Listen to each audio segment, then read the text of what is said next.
SFIയുടെ മുദ്രാവാക്യം പഠിക്കുക പോരാടുക എന്നതാണ്.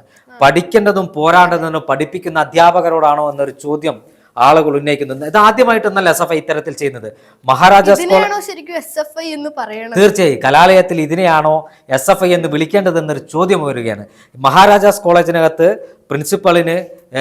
പ്രിൻസിപ്പളിന്റെ കസേര കത്തിച്ച, പാലക്കാട് വിക്ടോറിയ കോളേജിൽ പ്രിൻസിപ്പലിന് കുഴിമാടമൊരുക്കിയ, കാസർഗോഡ് ഗവൺമെന്റ് കോളേജിലെ പ്രിൻസിപ്പലിനെ അപമാനിച്ച ഇത്തരത്തിൽ നിരവധിയായ അധ്യാപകരെയും അധ്യാപികമാരെയും, തങ്ങൾക്ക് അനുകൂലമല്ലാത്ത നിലപാടെടുക്കുന്ന അധ്യാപകരെയും അധ്യാപികമാരെയും കായികപരമായും മാനസികമായും തകർക്കുന്ന ഈ വിദ്യാർത്ഥി കൂട്ടങ്ങളെ പരിഷ്കൃത സമൂഹം പൂർണ്ണമായും തള്ളിക്കളയണം.